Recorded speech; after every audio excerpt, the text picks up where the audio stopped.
It is a multi-layer cake. The top layer is the best one, it's banoffee. Middle layer is cookies and creams, and bottom layer is brown sugar cinnamon. I did. My vote was brown sugar cinnamon, and that has proved the most popular layer by poll. So yeah, it's all very good. Okay. Right. Ready? Can we do the top? Are we doing the top layer? Yeah. You ready? Right. Together. 3, 2, 1. 1, 2, 3.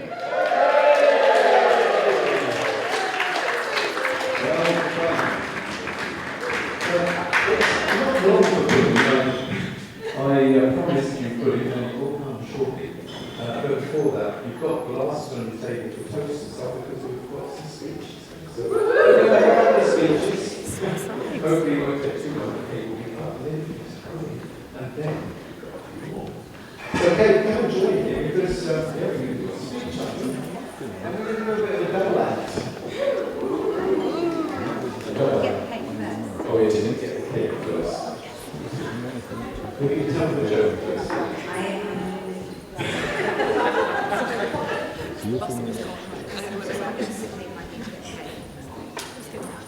It's going. It's perilous. This is the moment of Don't stop it. You're looking. David, what way? Round of applause for the dessert ladies.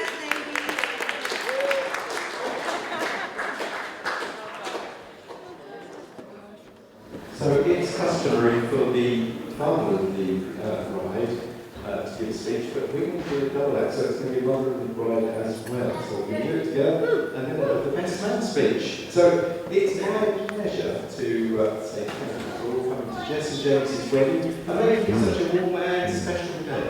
It's been good so far. It was rain later on, it's been lovely so far, isn't it?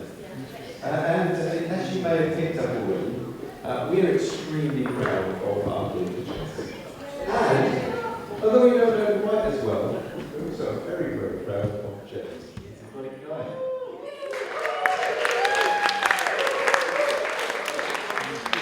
Of course, we've known Jess a bit longer. In fact, we've known her right from the start. And you might be interested to know that start began not very far from here. At this place. Did anybody spot this walking down this afternoon? The Hong Kong restaurant. If you didn't see it, you probably smelled it because it smells heavenly.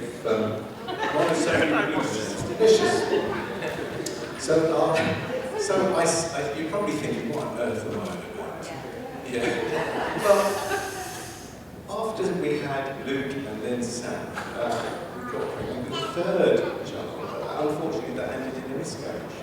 And so, after the time of reflection at Sam's, Kate and I had a meal out at the Hong Kong restaurant. And there we discussed the future. And in that discussion, we decided to have a third child, which turned out to be our beautiful Jess. So, you could say Jess was conceived at the Hong Kong restaurant. What you should really say is she was conceived of at the Hong Kong restaurant. So, to the memory of that wonderful decision we made, when you come back from your honeymoon and the next time you're in Windsor, here's the Hong Kong restaurant menu. You can have a meal on us.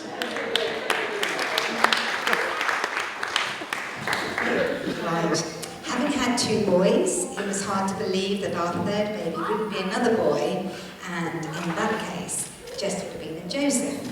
But we were so thrilled and excited when she arrived. Our world turned a beautiful pink, and I found a shopping, coffee and cake companion for life. And I've never been able to watch the football again. But it's been worth it. So Jess completed our family. Look, there they are in our garden. Little Jess on the left there.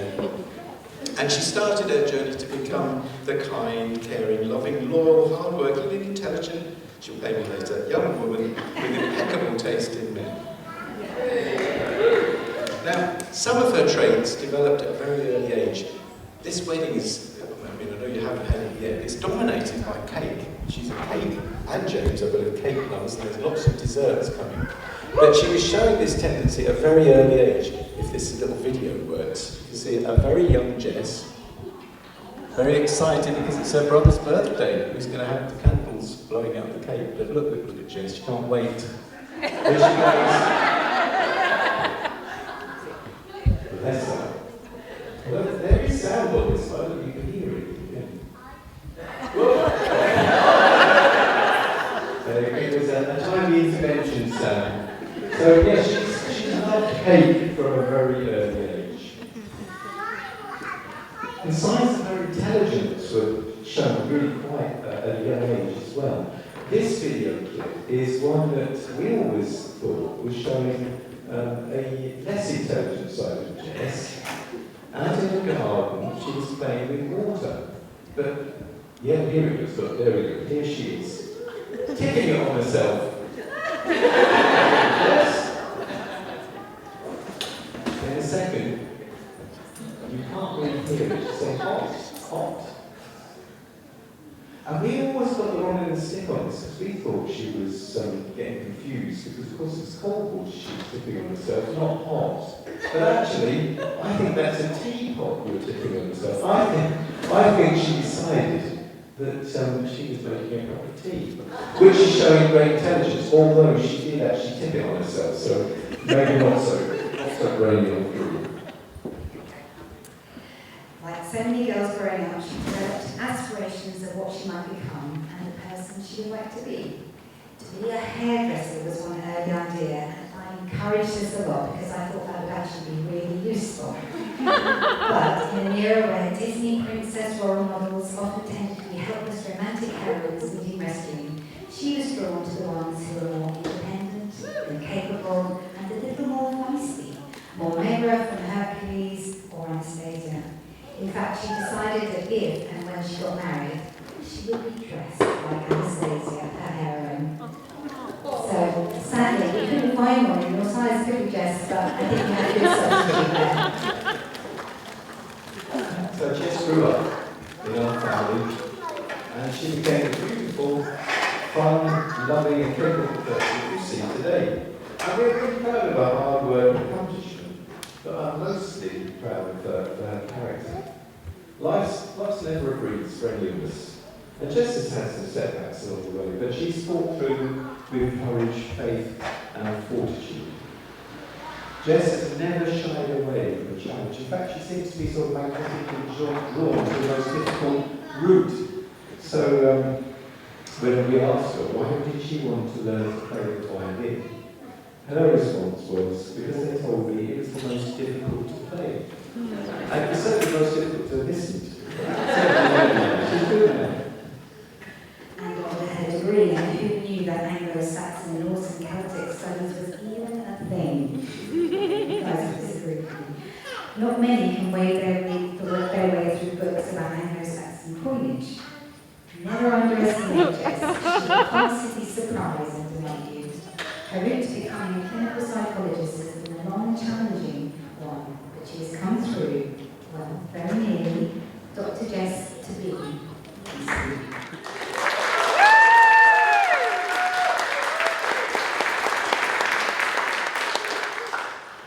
But one area I'm particularly proud of is in her relationship. She's a loyal and loving daughter, sister, and a aunt. Nieces are down there somewhere, very nicely. But she's had to wait. I want a friend, so a very old friend too. She's had to wait and find her soulmate, the love of her life.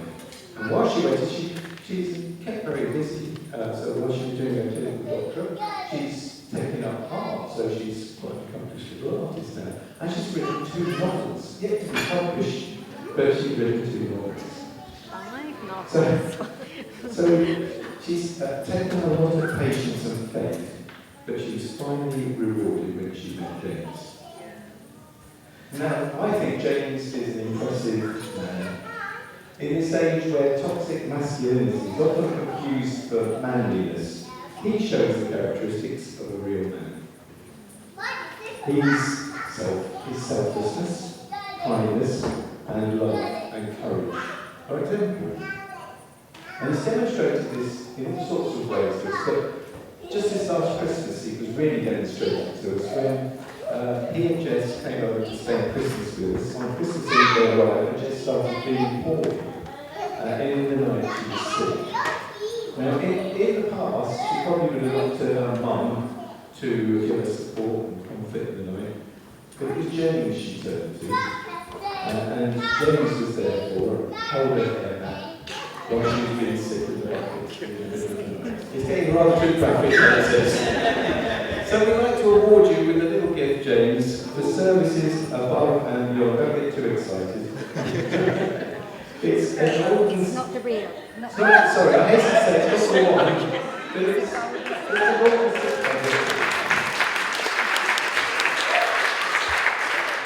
The services and emotions above and beyond and for future use for letters to us. So don't use it to take this.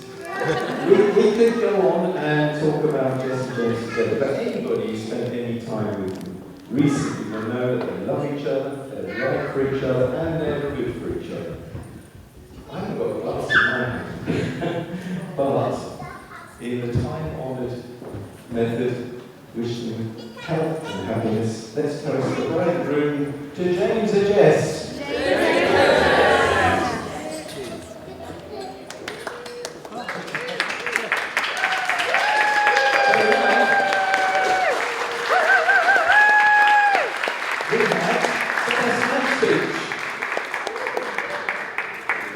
Thank you very much.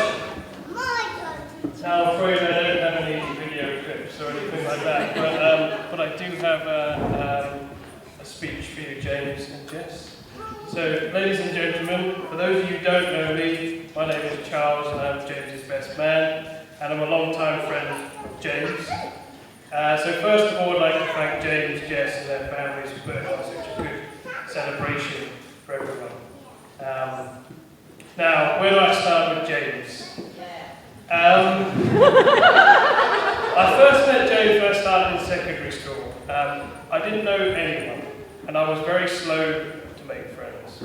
I was an odd kid, but very quickly James became my friend, and honestly, my only friend for quite some time. I don't know what that says about James. I have some very fond memories of my times with James, from playing countless games together and arguing just as long over the rules.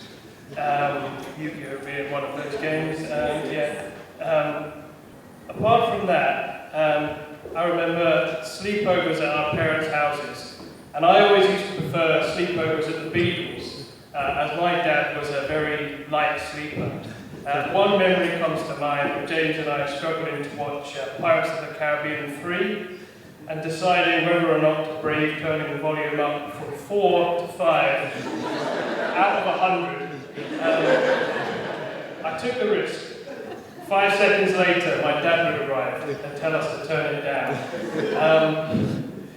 We both had a fondness of walking and getting up to adventures, and although James lived right by our school, whenever we came to my house, we would always opt to spend our bus money on sweets and walk back. My mum would always try and force James to take a ride home with her, and James would always try and persuade her he always wanted to walk. You actually did want to walk. As I said, James and I always had a lot of games, including but not limited to the game we made up called Extreme. Yes. It was played on a trampoline with 3 people. One person would have a blanket, one person a ball, and the other person would have nothing.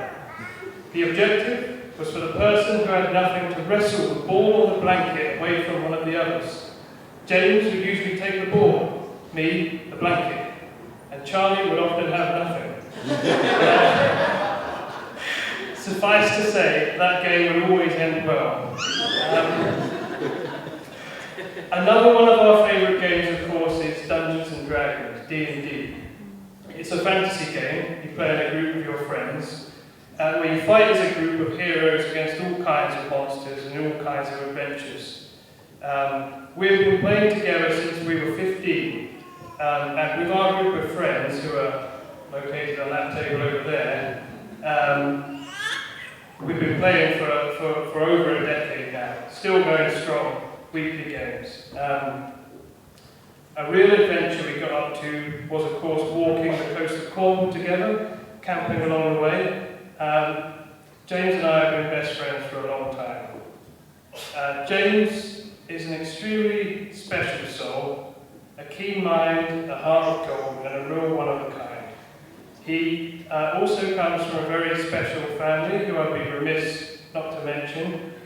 James and Simon have always made me feel really welcome, and even taken me away on holiday with them one year. James is my son's godfather, and I know he, Eric, and I will get up to many adventures together in the years to come. Now, James, you're about to go on the biggest adventure of your life so far, marriage. And I think it's safe to say Jess is the perfect person for James to go on this adventure with. She has a love of games, a keen mind to match even James, and best of all, she's an avid fan of D&D, and even has run her own game for quite some time. No, seriously though, most importantly, she too has a heart of gold and is a wonderful person. So I'd like to propose a toast to Jessie and James. May you both have a long and happy life together, and may you cherish every moment as we all cherish our moments with you.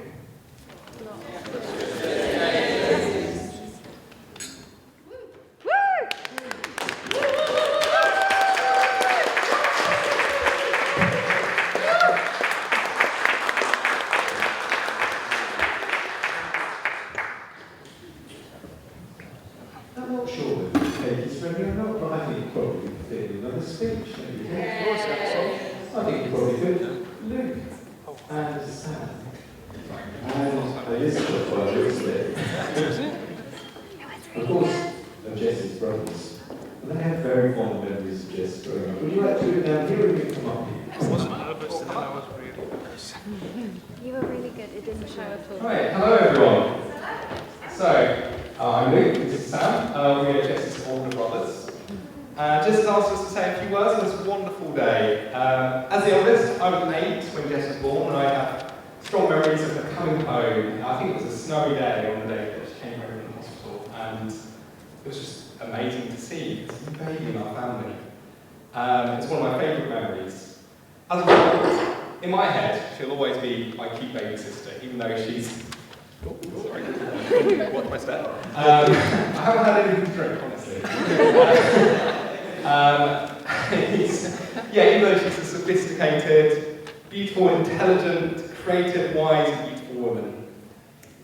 And she's done that despite all the affectionate teaching that she's endured from having 2 doting older brothers. As we've known her since she was born, and so all her formative years, we've had the privilege of seeing Jess grow a lot closer than many have. So to James, our new brother, as we live together with our dear sister as husband and wife, we thought it would be helpful to give you a few insights what living with Jess would be like.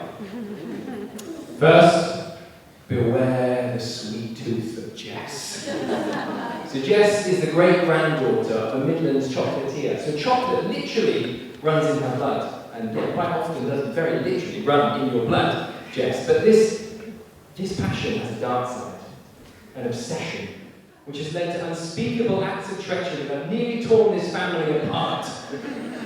It started as soon as she could walk, as you saw from the video there.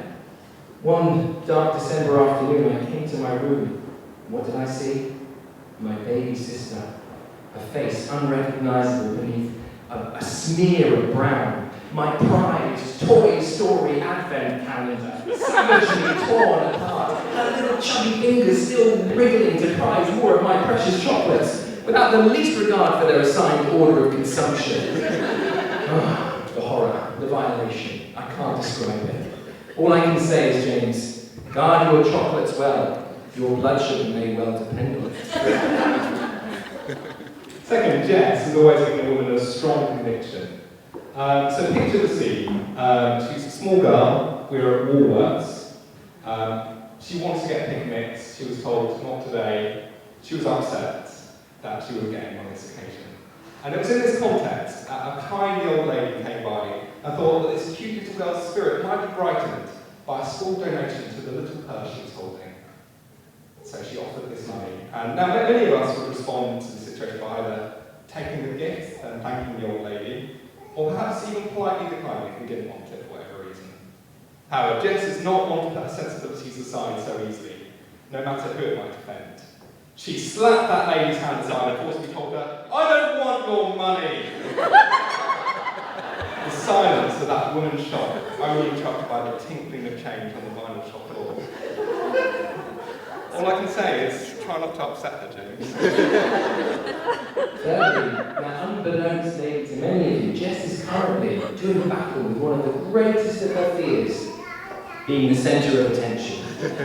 But one birthday, she wasn't quite so brave. There we were, Pizza Express, waiting for Jess to come back from powdering her nose, anticipating the delicious chocolate fudge cake, the waiters primed with the candles at the ready, the tension building, waiting. Is she okay? Concerned, Mum went to check on her and found Jess resolute in a toilet cubicle. She had got wind of our little scheme, and so she told us in no uncertain terms she was not coming out until we called the whole thing off. I didn't envy Mum then. The awkward explanation, the amused looks from the staff, and Jess, almost as red as she is now, slinking back to her seat. I'm sorry, Jess. Sometimes we just have to celebrate you, whether you like it or not. Jess is a woman who always has been very much able to assert herself and knows her own mind. I once harbored ambitions for her to become a footballer.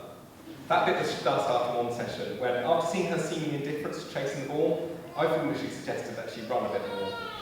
Let's just say we didn't have any coaching sessions after that. However, it wouldn't be too problematic, except she can also be a bit of a contrarian sometimes. Growing up in a house full of Arsenal supporters, Jess once surprised and horrified us all by declaring herself to be a fan of their biggest rivals, Tottenham Hotspur. However, it was a joke that got a bit out of hand when she attracted the attention of a big Spurs fan in this very church, actually, who offered her tickets to see her purported favourite team, as well as a scarf. At which point, mortified, she suddenly realised she wasn't a Spurs fan after all. Jess still maintains that this embarrassing episode was somehow our fault, though.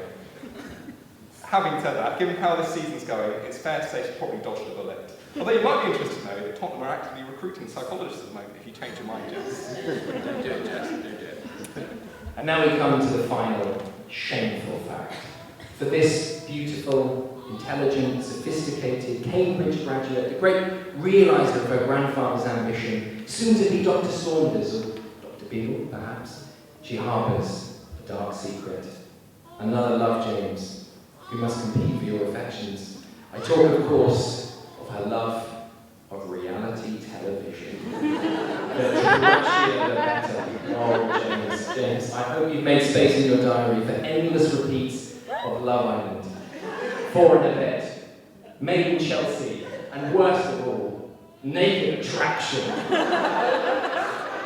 It's too late for you, my dear. But on the bright side, at least you saved us all from being filmed for an episode of Married at First Sight, although Australia might have been nice. Overall, the truth is, Jess was and is a far better system than we could have ever asked for and imagined. And James, you're very lucky because we know that she'll be a far better life partner than you could have ever asked for or imagined too. We could not be more proud of our little sister today, and we love you both. So if you all please raise your glasses as we propose a toast to our new brother James and the wonderful, wonderful woman he's married. To the bride and groom!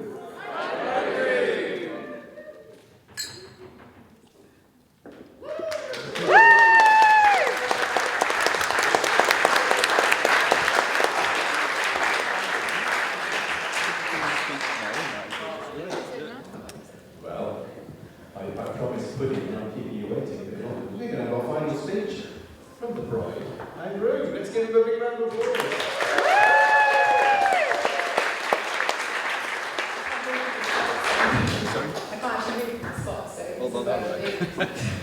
That's fine, stay there. Okay. So I think we've got the exciting picture. We say thank you to little people. Yes. So we will try and make this a bit. Thank you so much for being here with us today. As is customary, we'll be going through our list of thank yous, so without further ado, first off, I'd like to thank my bridesmaids, Amelia, Anna Rose and Francis, who've all been my wonderful friends since I met them at university.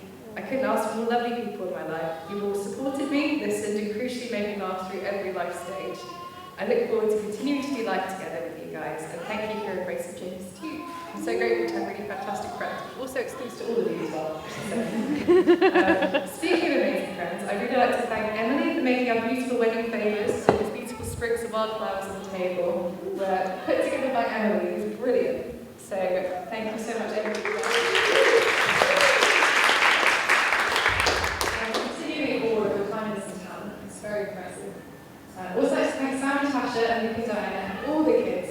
My brothers for their excellent musical skills, their 10 out of 10 speech, I think you'll agree, and most of them being my best friends growing up. I remember fondly how I declined to go out for play dates with people my age, because why would I when I could just play with Sam and Luke at home? I'm much better. Thank you for never letting me win a game, so I had to dedicate my life to surpassing you. And unfortunately, one you made very hard to achieve. Tasha and Diana, I want to thank you for being such amazing sisters all these years. You're incredible confidants, both having been party to my dating mishaps over the years. So thank you for all the support you've given me and for being the best partners my brothers could ask for. As an example, I hope to follow with James. And thank you today particularly for helping facilitate Sam and Luke playing and speeching, which is not inconsiderable feat for a number of under 5s you have to contend with. Special shout out also to Jane and Duncan for also valuing helping me with this. And thanks to Tasha for helping with my hair and makeup. I'll absolutely pay you back in Venice cookies. I will make it happen. On that note, I also like to thank my nieces and nephew for all their visible and invisible roles today. Emily and Tilly did an exceptional job at the flower gallery. Down the yard. I was obviously one of the bits I was really looking forward to. Very wonderful. Will has been our wonderful page boy, and the twins have done a great job tolerating being picked up and stared at for a whole day. And thank you also to Jonathan, who so kindly captured the day for us in video form, and for Peter, who I've seen with his handheld asking excellent questions. I feel really lucky to know all three of you Pymms. You're wonderful, kind and hospitable people who always show me such kindness and friendship. And James and I are very grateful to have you as friends. Similarly, thank you to Freya and Zach for photography today? That's a word. We feel really privileged to have such amazing, talented extended family and friends. So thank you for blessing us with your gifting. So now for the most important thanks from me, we'll also have James and so it's my mum and dad getting Richard. Can we have a big round of applause?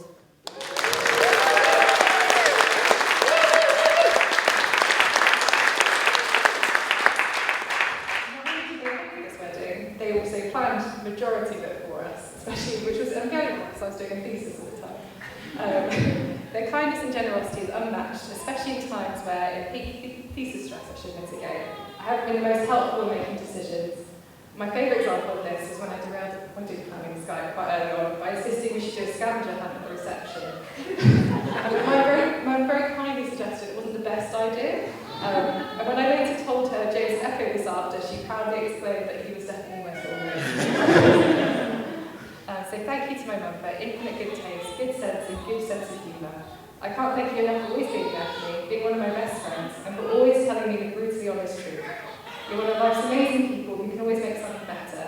You taught me how to listen, how to be compassionate, how to organise, and to always look out for others. You're also the person that told me to swipe right on James.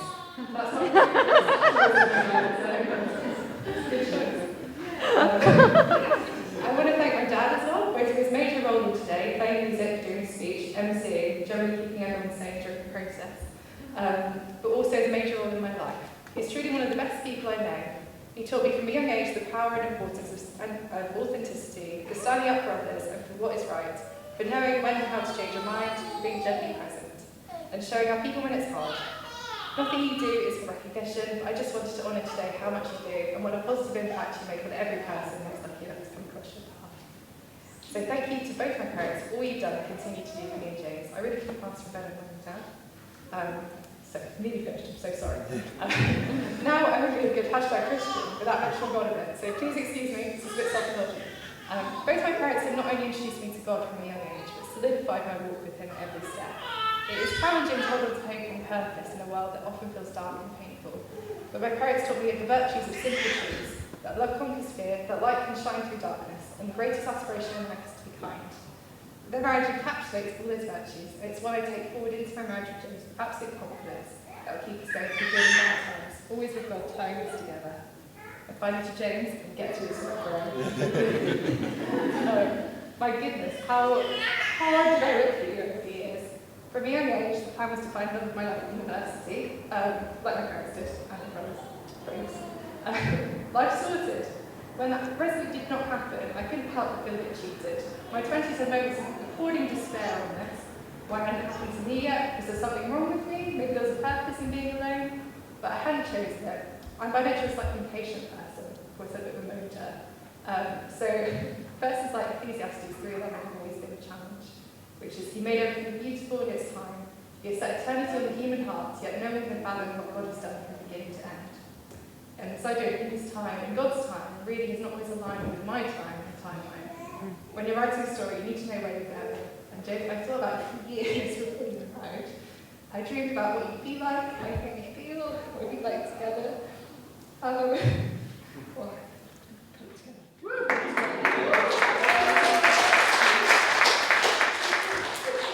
don't believe you've come. I would have settled for much less, but it was so much better than all the things I could have hoped for.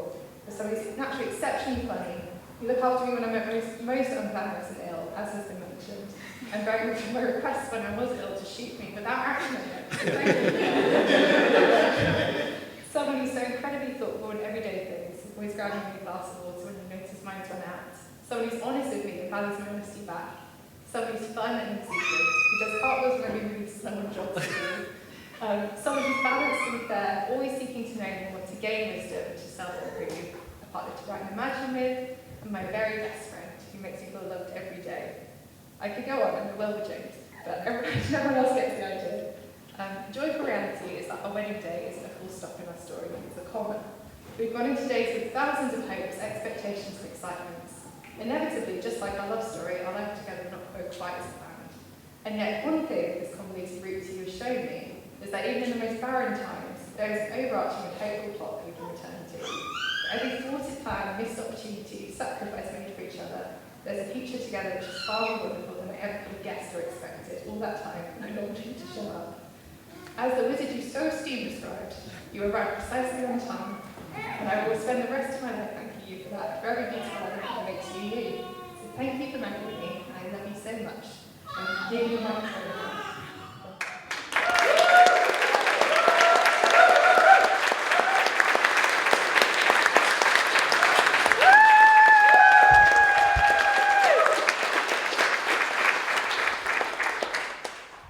Well, that was lovely.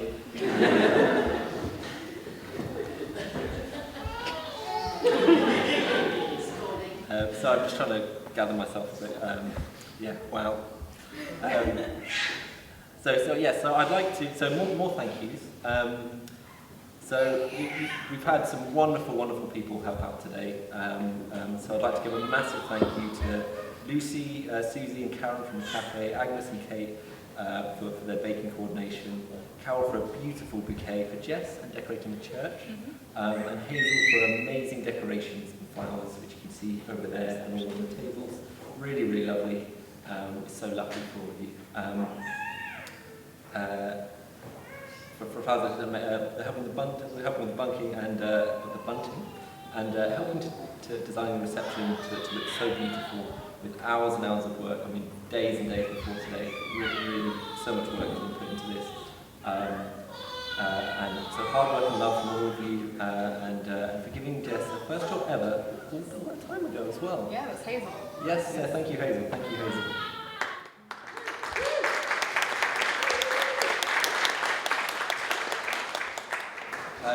You've all truly exemplified the Christian spirit of giving, and I've quickly learned it's omnipresent in the Windsor Baptist Church and Treehouse Cafe community. So thank you very much. Thank you for Kat, to Kat for such a lovely, heartfelt sermon.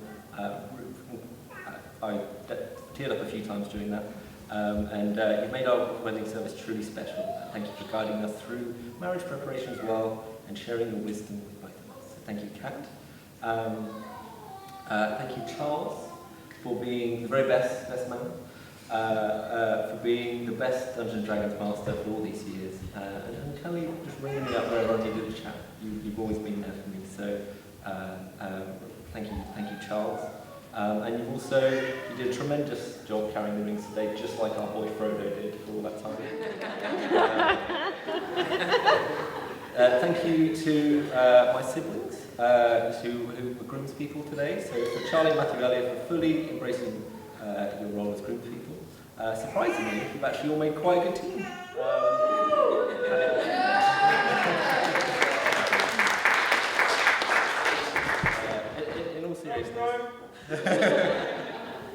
In all seriousness, yeah, you've always been there for me when I needed you, and today is no different, so thank you. Thank you to my parents, Jane and Simon. Dad, for your prudence, your advice, and your wisdom, and for not taking the mick too much. I've had a surprising lack of heckling, so it's a win. Thank you for Mum for your thoughtfulness, your care for others, and your organisation. And we are all very lucky today that Dad decided to choose you as his +1, so thank you. No, you've all been such wonderful parents, and have embodied a model for marriage that I might just take a few things from in mind. And for anyone else having a drink right now, you can thank them for that as well.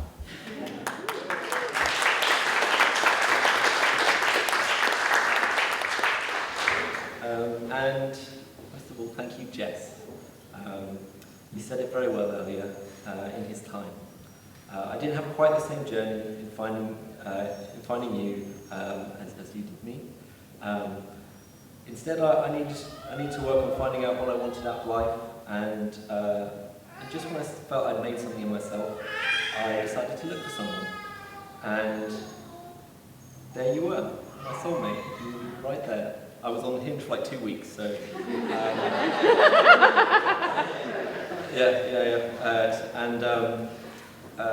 I knew that why that was I went on that journey for all those years to really make something of myself, so that I would be worthy of you.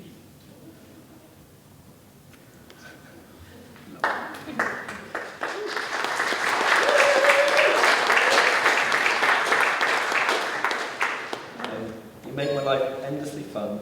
We don't need anything or anyone else to have such joy. I've laughed more in the past 18 months than I have in the rest of my life. You have such a strong grounding in what's right, and you always do what is right. You see so clearly what good you can do for not only those you love, but for anyone who needs help. I mean, your job is literally about helping the people who are struggling the most. And watching you agonize about not having enough time to go the extra mile for the people you love, you are just so amazingly wonderful. And very fortunate for me, I have been blessed to be part of your life. You made me someone so much better than I could ever be without you. I love you, Jess.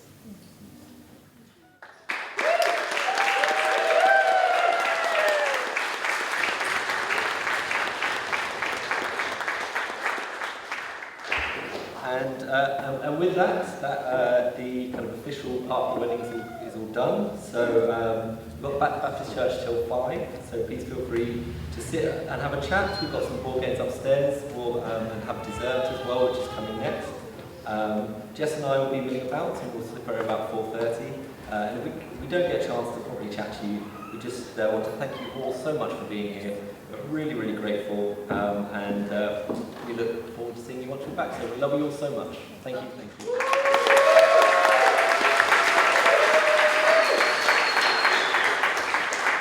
Well, of course, it is now the main event, but the event that Jess particularly has been waiting for, I think James too.